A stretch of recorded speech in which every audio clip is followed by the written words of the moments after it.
كل عام وتسونامي الفرح يجتاح شوارع سوريا، وحتى أولئك الذين تم منعهم أو تحذيرهم من الاحتفال فتأكدوا أنهم على قيد الفرح. سوريا اليوم بلا بعث، بلا لطم، سقط أبد الأسد وبقية البلد. صحيح أن سوريا مريضة فقيرة متوجسة، لكنها اليوم عروس الحرية.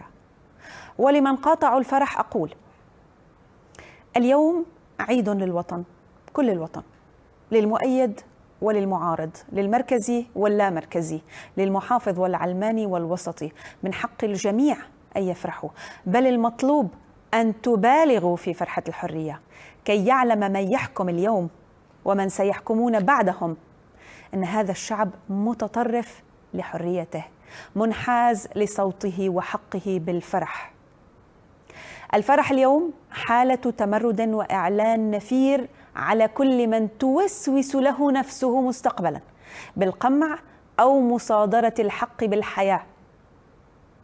سقط الأسد الذي كان يقرف من السوريين ويرهب اللبنانيين ويبازر بقضية الفلسطينيين، وبقي من أسقطوه ليفرحوا ويعلنوا ذكرى هذا اليوم ويلعنوا ذكرى من هدم غوطة الشام ودمر استراحة طيبة ثم تمشى فوق الركام هازئا. سقط الأسد وأغلق صيدنايا وأشباهه.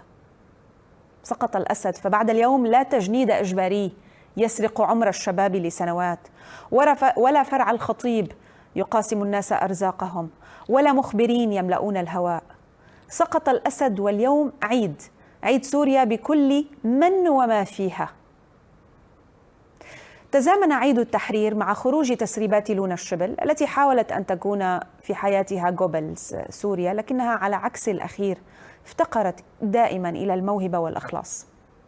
تقول في تسريباتها إن صاحب مكان معروف، مطعم طيبة، سمم الجنود، مع أن المطعم مغلق منذ 2011 ومدمر تماما في 2012، وأزيل الردم ووضع مكانه حاجز عسكري في المنطقة في 2013، وبقي كذلك حتى يوم التحرير.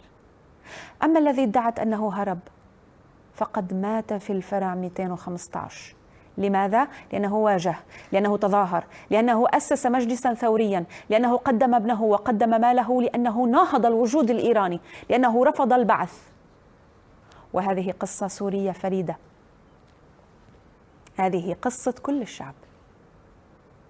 بقي أن نتذكر أن لونا قتلت هي نفسها على يد الهارب نفسه.